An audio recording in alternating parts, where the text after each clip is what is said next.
আসসালামু আলাইকুম রহমতুল্লাহি বারাকাতুহু।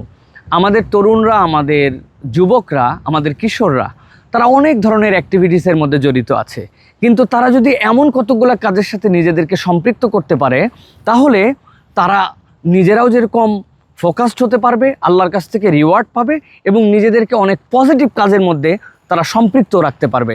সেরকমই একটা আইডিয়া হচ্ছে, নবী করিম সাল্লাল্লাহু আলাইহি ওয়াসাল্লাম আমাদেরকে বলেছেন যে তোমরা আল্লাহর ঘরকে পরিষ্কার পরিচ্ছন্ন রাখো, এর মধ্যে আল্লাহ রাব্বুল আলামিন তোমাদের জন্য উত্তম বিনিময়, উত্তম সওয়াবের ব্যবস্থা রাখবেন, যেটা আমাদের জন্য বিশাল কল্যাণ নিয়ে আসবে।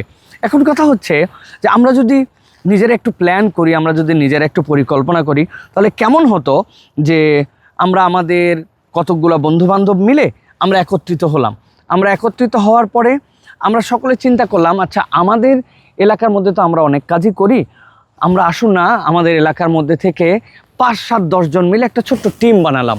যেই টিম নিজেরা নিজেদের মধ্যে থেকে সংগঠিত হয়ে এরপরে হয়তো আমরা বললাম যে তুমি তোমার বাড়ি থেকে সুন্দর একটা মুড়া ঝাঁটা আর একটা ঝাড়ু নিয়ে আসতে পারো।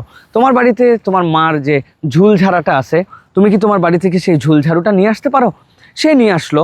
এরপরে আমরা কিছু ব্রাশ, কিছু জিনিসপত্র নিয়ে আসলাম, একটু পাউডার, একটু ডিটারজেন্ট যেগুলো, সেগুলো আমরা নিয়ে আসলাম। এটা বলার উদ্দেশ্য হচ্ছে আমরা মোটামুটি যে ইনস্ট্রুমেন্ট আমার এইগুলোই। এরপর আমরা সিদ্ধান্ত নিলাম যে আমরা 5-7 জন বন্ধু মিলে আমাদের এলাকায় যে একটা মসজিদ আছে, ওই এলাকার মসজিদের বাহিরে আমরা আমাদের আরেকটা এলাকার মসজিদের মধ্যে বুধবার দিনে চলে গেলাম।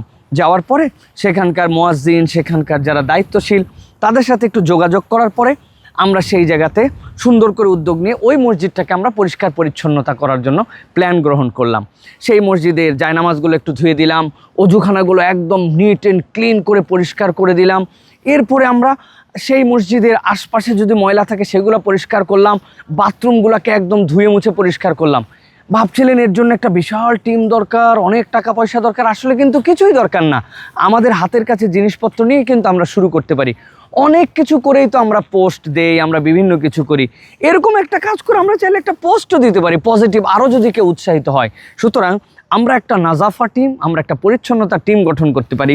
এইটা মসজিদকে পরিচ্ছন্ন করবে, এলাকার মধ্যে বিভিন্ন ধরনের জায়গাকে পরিচ্ছন্ন করবে। কোনো একদিন হয়তো বা স্কুলে চলে গেছে, স্কুলে যাওয়ার পরে সেই স্কুলকে সে কিন্তু পরিষ্কার করতে পারবে যে আসুন আমরা আমাদের স্কুলটাকে একটু সুন্দর করে তুলি। আমরা যদি এই কাজগুলো করি, ইনশাল্লাহ আমাদের তরুণরা, আমাদের যুবকরা যেরকমভাবে তাদের সময়গুলোকে নষ্ট করতেছে, আমরা মনে করব যে এটা একটা তাদের জন্য মূল্যবান সময় ব্যয় করার জন্য কিন্তু তারা এটাকে ব্যবহার করতে পারে।